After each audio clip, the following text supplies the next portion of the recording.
10 school shooters on why they did it. It's hard to reconcile the wave of mass shootings that have gripped the world lately. Mass murder is too far outside of what we can understand. For most of us, it's so inconceivable that it seems inhuman, like something no person with a brain and a body like our own could ever do. We're so desperate to understand it that we come up with any kind of explanation that we can wrap our minds around. Perhaps it's the media's fault, we think, or bullying, or gun laws, or video games, or TV. But the murderers haven't tried to hide why they did. Before nearly every massacre, the shooters have told us exactly what they were thinking. They've written manifestos that let us see what's happening inside their broken minds. They've spelled out the twisted logic that brought them to kill. They've given us their answers in their own twisted way.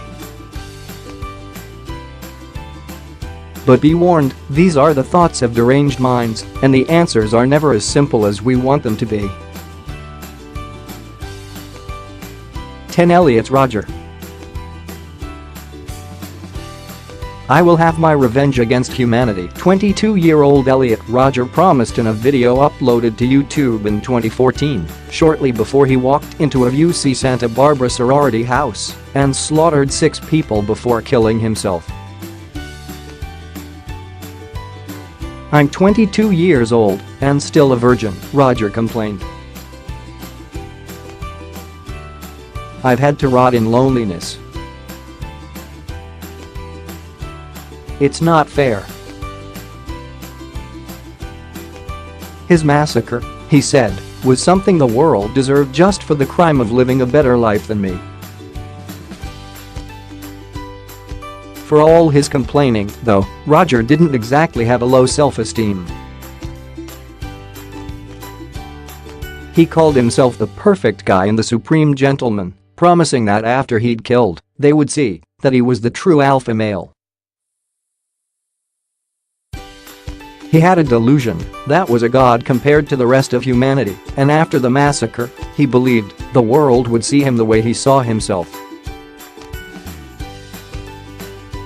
His agony didn't just come from self-hatred.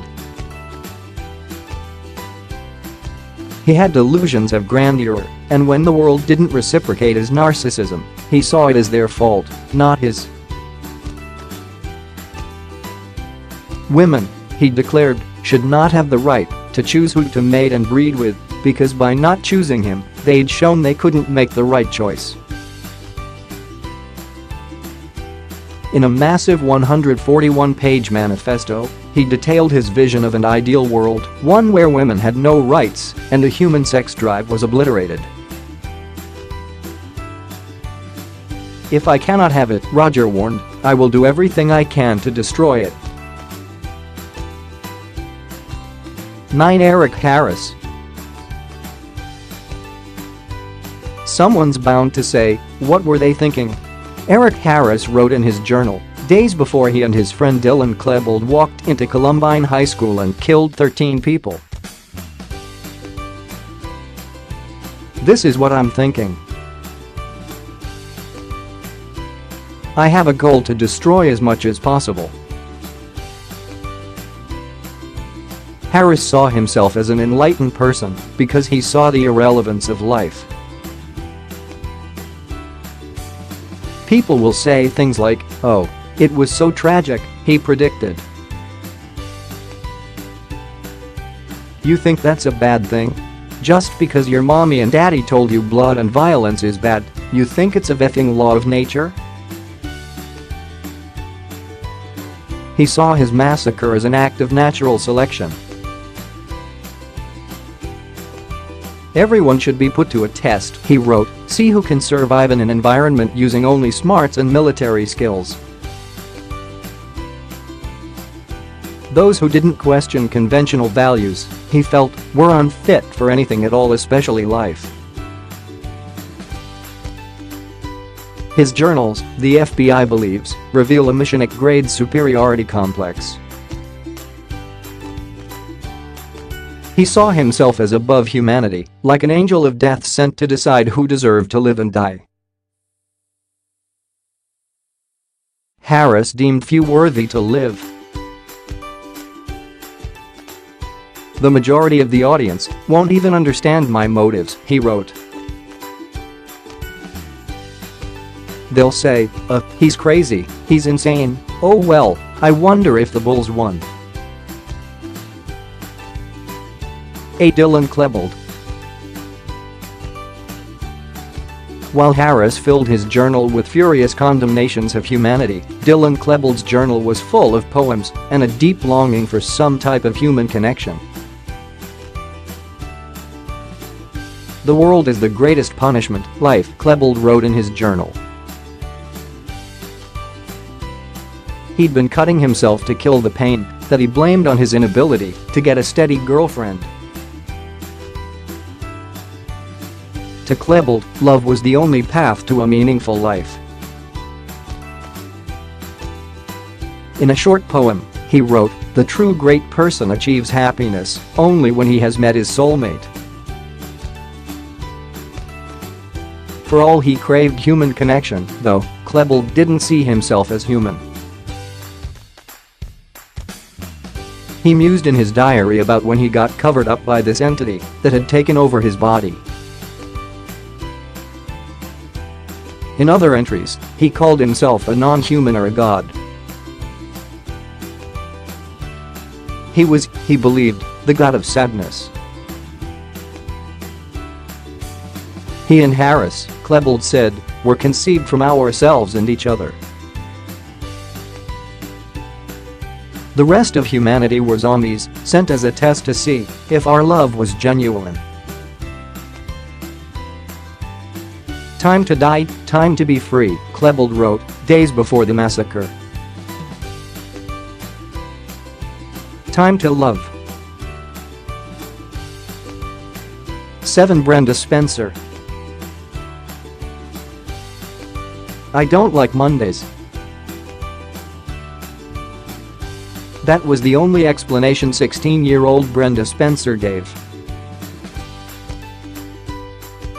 In 1979, she set up a rifle in her San Diego home and opened fire on the elementary school across the street, wounding 8 children and an officer and killing 2 adults.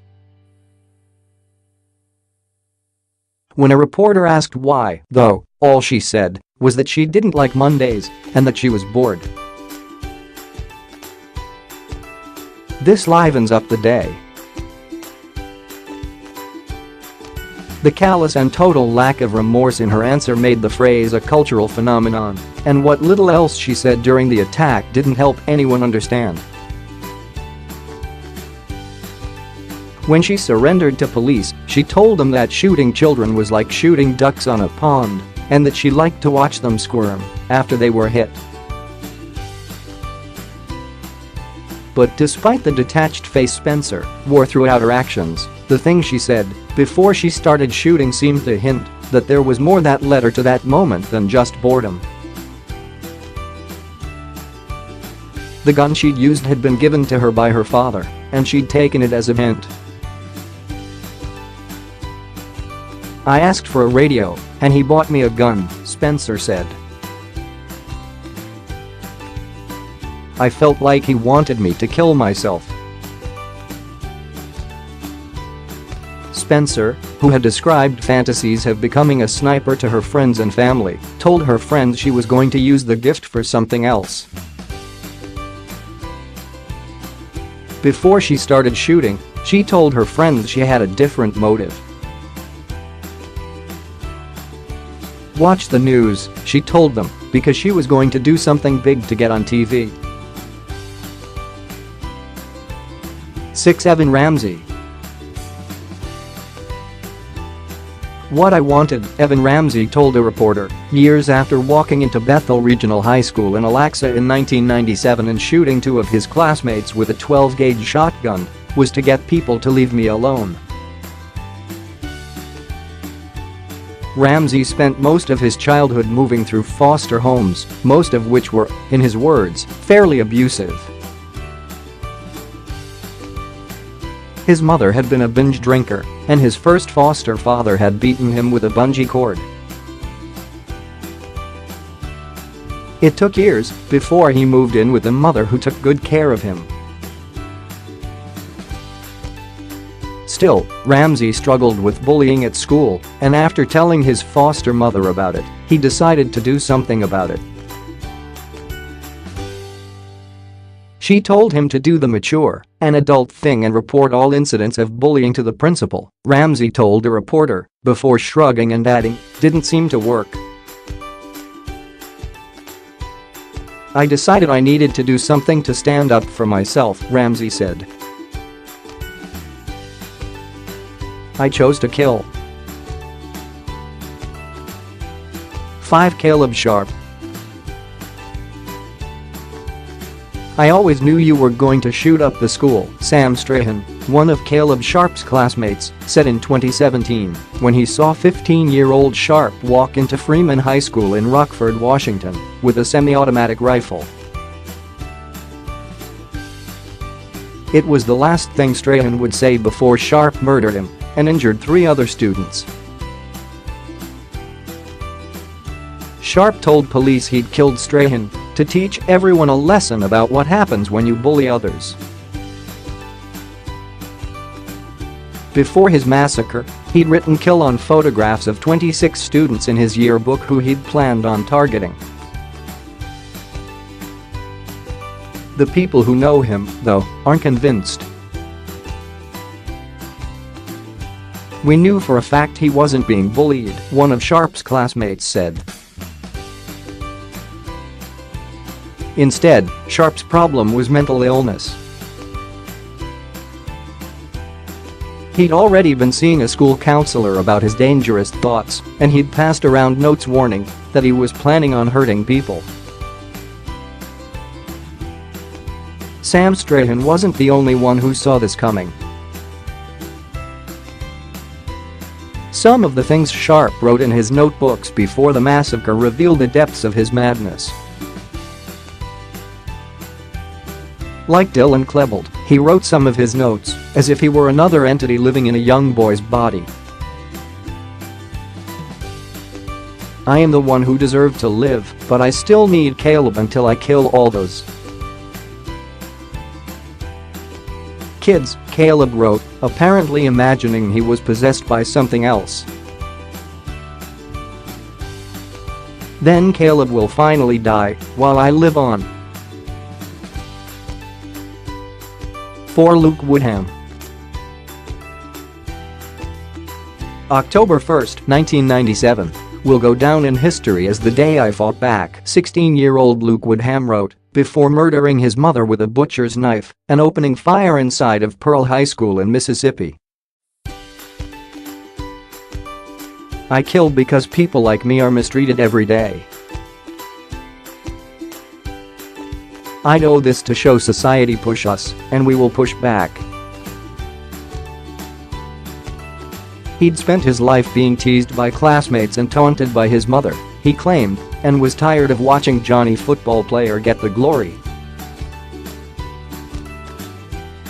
He'd started moving into different circles, joining a clique of self-proclaimed Satanists who encouraged his violent tendencies and, according to Woodham, helped him plan the massacre. To get ready to kill, Woodham crushed his dog's head in and set it on fire. It's hard to say, though, how much of what Woodham says is true.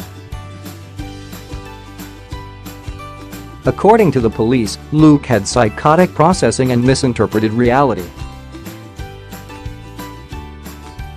He claimed his friend Grant Boyd had pushed him into killing, but he also said that he'd seen demons that encouraged him to kill. He told me I had to kill my mom, Woodham told the police. Woodham didn't object. His mother, he claimed, was one of the people who had mistreated him. She never loved me. Always told me I wouldn't amount to anything, that I was fat and lazy. Moments later, though, Woodham broke down into tears and told a completely different story. "I loved my mother," he said. "I know she forgives me." 3. Elisabeth Busch. "There was a deep part of me that just exploded," 8th grader Elisabeth Busch said, after she walked into her school cafeteria in 2001 and shot her closest friend, Kimberly Marchese. "I'm not normally like that."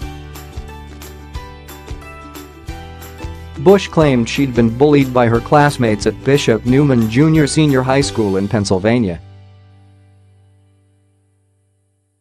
"They'd just call me an idiot, stupid, fat, ugly, whatever," she said.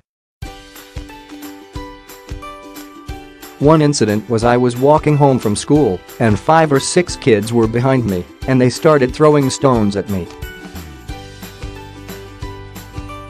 They were just kind of laughing and I don't know why they were doing this, but they were barking at me.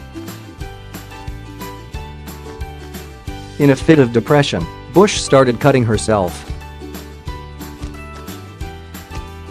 It was a secret she only revealed to Kimberly Marchese. Soon, though, Busch was overcome with a paranoid sense that Marchese had told others. She swore revenge, saying, "I wanted her to know my pain." But Marchese, who survived the attack, thinks everything Busch described was happening in her head. Busch, she said, wasn't in the best health mentally. She had told Marchese that she was able to talk to God. Despite the fight Busch had imagined, Marchese insisted after the shooting, "I haven't talked to Elisabeth Busch for about a week or 2, and there was no argument before the shooting whatsoever." This, to Marchese, was just another one of her friend's outbursts. "I know she sometimes says stuff, and then she'll regret it," Marchese has said. "I think that's just what happened to her at the shooting." 2. Jaylen Fryberg. "I needed to do this," Jaylen Fryberg wrote in 2014 in his final text message to his family. Moments later, he would walk into his Marysville, Washington, school, kill 4 of his classmates, and commit suicide.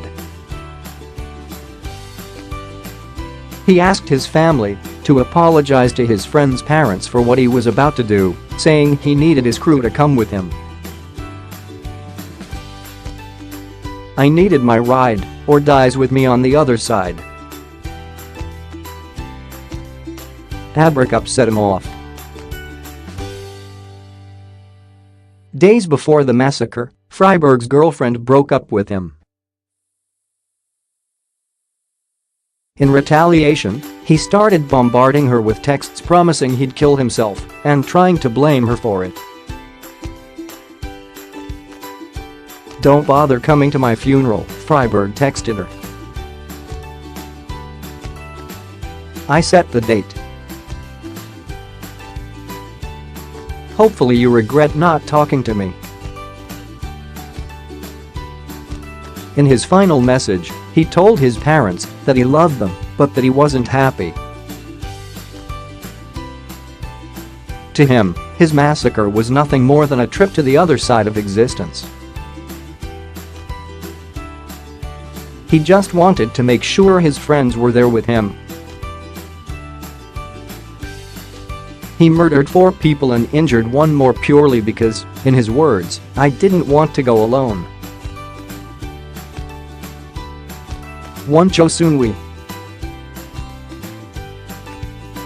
"You caused me to do this," Seung-Hui said in a manifesto he sent to MSNBC on the day of the Virginia Tech massacre.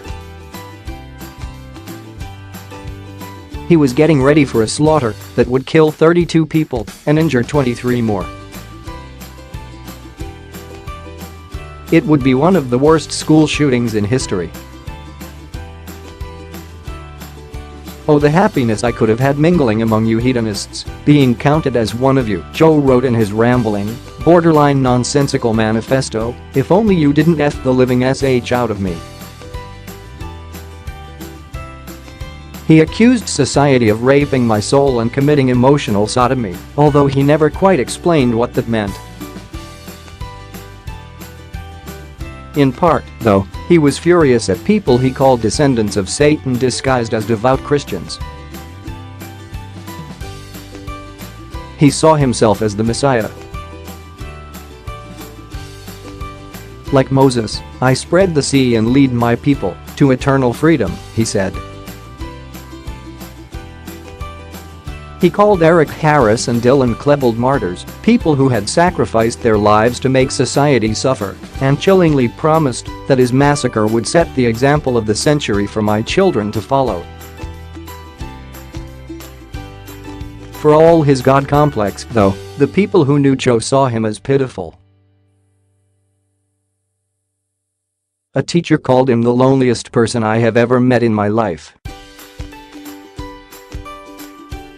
In the work he'd handed in, there might have been a clue into what made him this way. He'd written play after play, all about the same thing: young boys being abused by pedophiles.